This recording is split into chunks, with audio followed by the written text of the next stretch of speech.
This call is now being recorded. Please tell us about this interesting quadriplegic case which you encountered in 1977 while teaching in Indore, Madhya Pradesh. This lady was about 55-year-old and discharged from a teaching hospital with a workup and treatment with steroids. And about 10 to 15 days of hospitalization, she was brought at home where I was asked to see her. There was investigations were done in the hospital there, which included the routine investigation, plus there was spinal fluid examination, and then the myelography was done negative. So what was the clinical picture at the time you first examined her? On examination, I found this total sensory motor paralysis of a flaccid variety with absent jerk, absent sensation, and involving all the four limbs. Was she able to breathe without support? She was not able to do anything, neither able to sit or turn in bed, and her sphincters were involved, so she needed a catheter, a urinary catheter, and a baton was used. So did you feel any particular could have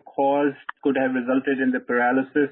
So this, as I understand, was a non-traumatic case with no infectious illnesses. What else did you think? I concluded that this was a non-compressive acute myelitis, and taking the differential of the non-compressive myelitis, then I started searching in the history and in examination anything pointing towards the other causes. The involvement of the sphincter, total motor and sensory paralysis of the cervical region. I think lower cervical region. In our tropical country, there are very few cases of a demyelinating diseases, and there was no history of any episodes of neurological involvement straight to the nervous system. And apart from the history and the routine examination, there were no imaging facilities available in the particular region. So by process of an exclusion, taking all the consideration, history, past illnesses, immediate illnesses, and so on,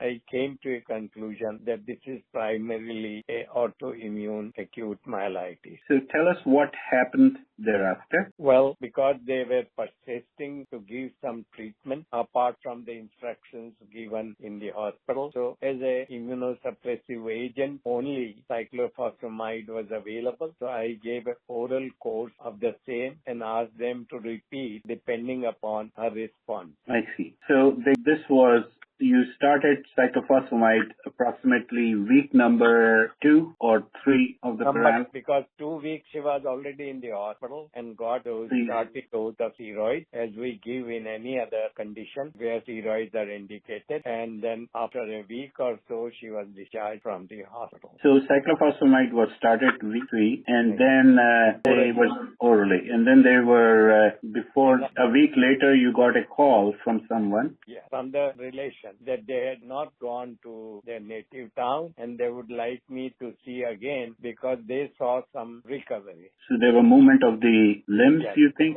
Yes. Okay. The toe, particularly the big toe, she was able to move on my command. That's good. Yeah. And then after they left for their own hometown, a small village, they were followed by a local doctor, I assume. And then did you hear again what happened thereafter? Then I was informed by the local doctor that there is a recovery, that she is able to flex and extend the lower limb, that she is able to also flex and extend the elbows. So I asked him that after 6 weeks, you can repeat another course. 6 weeks from the time of administration of the first course. I see.